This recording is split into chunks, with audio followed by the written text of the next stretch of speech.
Bienvenidos. Hoy nos sumergimos en uno de los mayores casos sin resolver de la teología cristiana. Un debate que de verdad ha dividido a pensadores, iglesias, incluso familias durante siglos. Totalmente. La gran pregunta, ¿somos marionetas de un destino divino ya escrito? ¿O somos, de alguna manera, los capitanes de nuestra propia alma? ¿Predestinación o libre albedrío?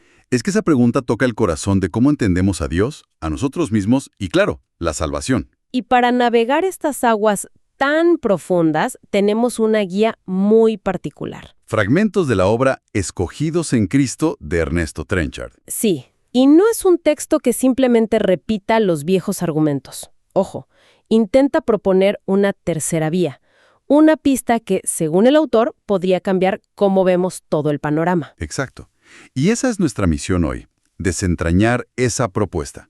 No para declarar un ganador en un debate de 500 años, eso sería imposible. No, para nada. Sino para entender las tensiones, explorar los argumentos y quizás encontrar una perspectiva que armonice dos verdades que parecen irreconciliables. La soberanía absoluta de Dios y la responsabilidad real del ser humano. Así que, bueno, metámonos de lleno en esto que tiene mucha tela que cortar. Pues empecemos por el contexto. Hay un historiador, Arnold Toynbee, que decía que hay ideas que fluyen como ríos subterráneos a lo largo de la historia. El calvinismo es una de ellas. Claro. Y el texto de Trenchard señala algo muy actual. En ciertos círculos evangélicos ha resurgido con una fuerza tremenda. Lo cual, a primera vista, suena bien, ¿no?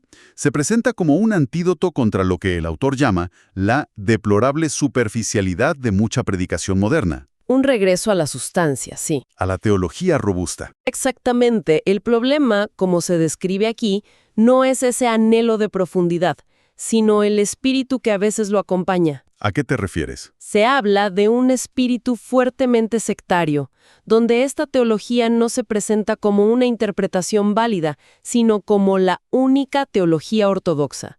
Y ahí, ahí empiezan los problemas. Claro, ahí es cuando vuelan las etiquetas.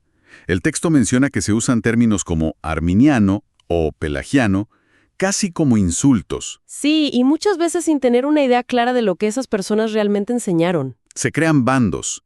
Precisamente, trincheras. Por eso el autor hace un llamado inicial que es fundamental para todo lo que sigue.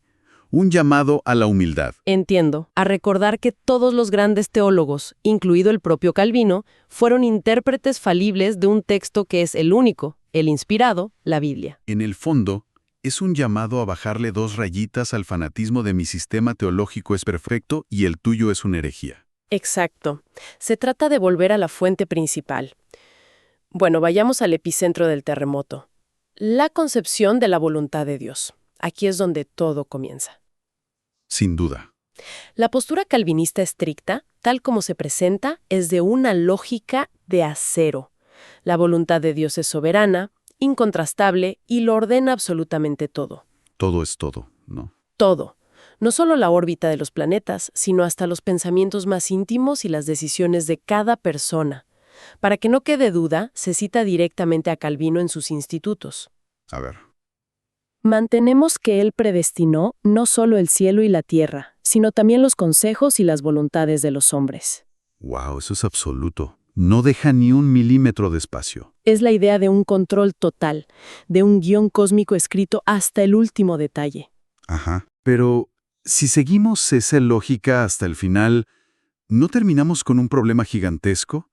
Si Dios ordena directamente todos mis pensamientos, y yo tengo un pensamiento terrible, ¿de quién es la culpa en última instancia? Ahí diste en el clavo. Esa es la primera gran crítica que se plantea. Esta visión corre el riesgo de convertir a Dios en el autor del mal. Claro. Porque si su decreto es la causa primera de cada acción, entonces lógicamente es responsable de ellas.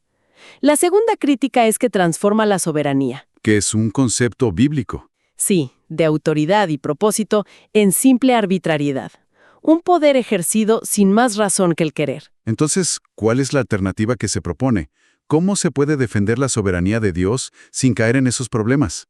La propuesta es un cambio de enfoque radical. En lugar de intentar descifrar los decretos de lo que se llama un Dios escondido, un ser abstracto cuya voluntad es un misterio. Insondable.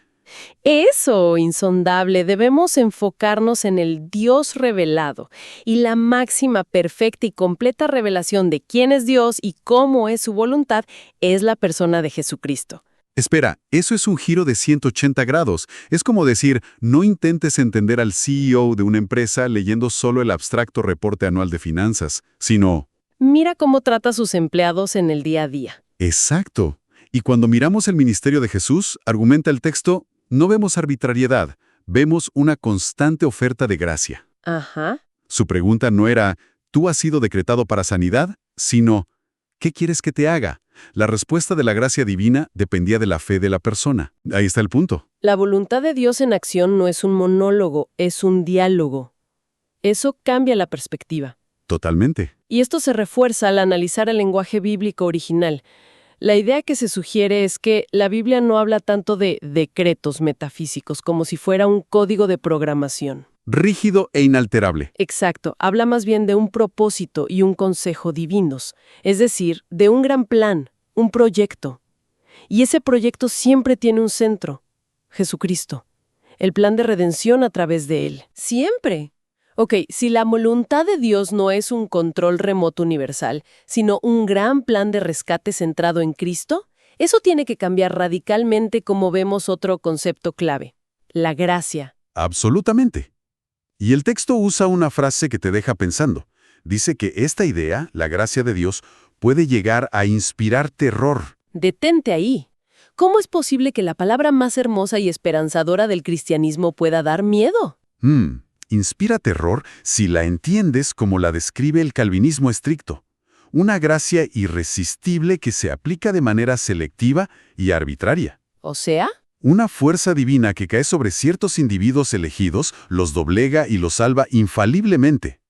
Pero si no estás en esa lista, simplemente no hay gracia salvadora para ti. es un todo o nada. ¿Decidido desde la eternidad? Suena casi como un amor forzado, ¿no? Si no tienes la capacidad de decir que no, la aceptación no parece tan significativa.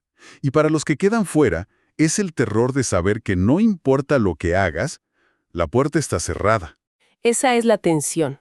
Frente a eso, la propuesta del texto es que la gracia de Dios, fundamentada en Cristo, opera a favor de todos los seres humanos, ¿Sin excepción? sin excepción. Se apoya en pasajes como 1 Timoteo 2:4, que dice que Dios quiere que todos los hombres sean salvos. Por lo tanto, si las personas no se salvan, no es porque la gracia les fue negada. Sino porque la resistieron. Sí, Porque ejercieron su libertad para decir no a esa oferta. correcto. Y esto nos lleva a un punto muy delicado sobre el carácter de Dios. El texto cuestiona la sinceridad de una oferta universal del Evangelio si secretamente la mayoría está incapacitada para aceptarla. Claro, la oferta se sentiría falsa. Un gesto vacío. Mismo ha predeterminado para que lo rechacen. Y aquí es donde siempre explota el debate. Si la gracia es una oferta y no una imposición, entonces tenemos que hablar del famoso y polémico libre albedrío. Y es crucial aclarar lo que el texto entiende por esto. Reconoce sin dudar que la humanidad caída está en un estado de esclavitud al pecado. Ok, eso es importante. Nadie puede salvarse a sí mismo por su propia fuerza de voluntad. Para que quede claro, no se está diciendo que podemos salvarnos solos. Ambos lados del debate estarían de acuerdo en que eso es imposible. Exactamente. La cuestión no es si somos capaces de salvarnos solos, sino si somos capaces de responder a la ayuda. Entiendo. El argumento es que no somos autómatas. El Espíritu Santo convence al mundo de pecado. Hay una acción divina universal que despierta la conciencia. Y auxiliados por esta gracia, que se llama preveniente, los seres humanos pueden responder. ¿Pueden, como dice esa frase tan gráfica, dejarse salvar? Esa misma. O sea, para entenderlo con una imagen. No es que estemos ahogándonos y de repente por nuestra cuenta aprendamos a nadar. Es más bien como si Dios nos lanzara un salvavidas a todos. Ajá. Pero todavía tenemos que tomar la decisión de aferrarnos a Él. Esa ayuda inicial, el salvavidas al alcance de la mano, sería esa gracia preveniente. Esa es una analogía excelente. Captura perfectamente la idea. No te salvas a ti mismo, pero tu respuesta es necesaria para ser salvado. Y hay una cita muy poderosa que lo resume. Sí, de Bernardo de Claraval, un monje del siglo XII. Dice, quitad el libre albedrío y nada queda por salvar. Quitad la gracia y nada quedará como fuente de salvación. Son dos caras de la misma moneda. Inseparables. La gracia inicia y capacita, pero el albedrío, aunque herido, debe responder. Y si la respuesta humana es clave, todo esto aterriza inevitablemente en la cruz. Porque si podemos aceptar o rechazar, la pregunta es, ¿qué es lo que se nos ofrece? ¿El sacrificio de Cristo fue para toda la humanidad o solo para unos pocos elegidos? Ese es el siguiente punto de fractura. Por un lado, tienes la postura reformada clásica de la expiación limitada, Que sostiene.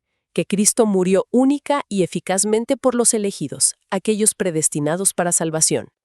Su muerte no solo hizo posible su salvación, sino que la aseguró. Un pago dirigido y con destinatarios específicos. Eso es. Por otro lado, tienes la postura que defiende el texto, argumentando que el sacrificio de Cristo fue por todos. Y se basa en pasajes muy explícitos, ¿sí? Como 1 Juan 2.2, que dice que Jesús es la propiciación por nuestros pecados. Y no solamente por los nuestros, sino también por los de todo el mundo. Eso cambia todo el panorama. Porque si la muerte de Cristo fue por todos, entonces su obra tiene un valor universal, infinito. Provee una base sólida y genuina para que el Evangelio pueda ser ofrecido a toda criatura. Claro. Precisamente, la cruz se convierte así en la gran piedra de toque, el punto de división de la humanidad. Pero la división no ocurre por un decreto secreto que precede a la cruz. Sino por la respuesta de cada persona a la cruz. Ahí está. Es la respuesta a esa oferta, hecha posible por un sacrificio universal, lo que determina el destino. Ok, esto suena coherente. La voluntad de Dios es un plan de rescate, la gracia una oferta universal, la cruz la base para esa oferta. Pero, ¿qué hacemos entonces con todas las veces que la Biblia habla de elegidos, escogidos, predestinados? Es un lenguaje que está por todas partes. No podemos simplemente ignorarlo. Y no debemos. Aquí es donde el texto presenta su tesis más audaz, su tesis central. Propone un reenfoque completo de la doctrina de la elección. A ver, En lugar de pensar en una selección individual y arbitraria de personas, Dios eligiendo a Juan pero no a Pedro, se argumenta que la elección bíblica es fundamentalmente corporativa y cristocéntrica. ¿qué significa corporativa? ¿Como una empresa o un equipo? Exactamente, como un equipo. La idea central es esta. El escogido de Dios por excelencia, el elegido con mayúscula, es Cristo. Él es el elegido. Él. El propósito eterno de Dios no fue elegir a un conjunto de individuos aislados, sino salvar a la humanidad en Cristo. Él es el plan. Un momento, porque creo que entiendo, y esto cambia las reglas del juego por completo. Entonces, según esta visión, la pregunta no es, ¿Dios me eligió a mí personalmente desde la eternidad? No, la verdadera pregunta es, ¿he decidido yo, por fe, unirme al único elegido, que es Cristo? Lo has captado a la perfección. La elección deja de ser un sorteo cósmico y se convierte en una invitación abierta. Eso es el giro. Los creyentes se convierten en parte del pueblo elegido por su unión de fe con Cristo. La elección no es la causa de la fe. Más bien, la fe en Cristo es lo que nos introduce en el cuerpo de los elegidos. O sea, para decirlo de otra forma, Dios no elige a ciertos individuos para que crean, sino que elige en Cristo a todos los que creen. La elección de Dios recae sobre un cuerpo, la Iglesia, cuya cabeza es Cristo, y uno entra a ese cuerpo por la fe. Esto parece resolver la gran tensión. Permite mantener firmes la oferta universal del Evangelio y al mismo tiempo la realidad bíblica de que hay un pueblo elegido por Dios. Exacto. Los elegidos son, simplemente, aquellos que aceptan la invitación y se unen al elegido. Mantiene la soberanía de Dios al establecer el único camino. Es Cristo. Y al mismo tiempo, mantiene la responsabilidad humana de entrar en ese camino por la fe. Parece una idea muy elegante, pero ¿es algo nuevo? ¿O estamos redescubriendo algo que se perdió? Un vistazo a la historia de este debate podría darnos pistas. Es un recorrido fascinante. Muestra cómo estas ideas han estado en un tira y afloja constante. La fuente nos lleva primero al siglo IV, con Agustín de Hipona. Agustín. En su lucha contra la idea de que los humanos podían salvarse a sí mismos, el pelagianismo, Él fue el primero en formular sistemáticamente las ideas de la gracia irresistible y la predestinación. Y esas ideas no se quedaron quietas, me imagino. Para nada. Maduraron durante la Edad Media, y luego, en el siglo XVI, llega la Reforma. Juan Calvino toma estas ideas agustinianas y construye un sistema de una lógica implacable. Lo convierte en un pilar central de su teología, totalmente. Pero casi de inmediato salta la chispa de la disidencia. En Holanda, un teólogo llamado Jacobo Arminio empieza a cuestionar los puntos más estrictos. Y ahí nacen los dos grandes bandos que continúan hasta hoy. Esencialmente. Y la cosa no termina ahí. En el siglo XVIII en Inglaterra, el avivamiento liderado por John Wesley popularizó masivamente las ideas arminianas. Llevando a millones la predicación de que la gracia de Dios es para todos y que la salvación está al alcance de quien crea. Es como si la Iglesia llevara siglos oscilando en un péndulo entre estos dos polos, el control absoluto de Dios y la responsabilidad del ser humano. Entonces, si juntamos todas las piezas de este rompecabezas que nos presenta escogidos en Cristo, la imagen que emerge es la de una soberanía divina que se expresa no como un control dictatorial, sino como un plan de rescate universal. Un plan centrado en la persona y obra de Cristo, ofrecido a todos, y que redefine a los elegidos no como una lista cerrada, sino como aquellos que, por gracia mediante la fe, se encuentran en Él. Esa es la conclusión. Es un llamado a ir más allá de los sistemas teológicos que, en su afán por ser perfectamente lógicos, a veces van más allá de lo que la Biblia revela. Claro. Defiende una visión donde la soberanía de Dios se manifiesta en la grandeza de su amor y su propósito redentor, no a través de decretos inescrutables. Para terminar, el texto nos deja con una advertencia muy potente del teólogo Emil Brunner. Sí. Él observó cómo, históricamente, la doctrina de la elección se transformó. Pasó de ser entendida como una relación personal y viva entre Dios y el creyente a convertirse en un proceso causal. Determinista, casi mecánico. Exacto. Y esa observación nos deja con una pregunta final para reflexionar, una que va mucho más allá de esta controversia específica. ¿En qué medida nuestros sistemas teológicos, que creamos con la buena intención de explicar a Dios, corren el riesgo de terminar moldeándolo a nuestra lógica humana en lugar de aceptar al Dios que se revela en la narrativa compleja, misteriosa y a veces paradójica de la Escritura?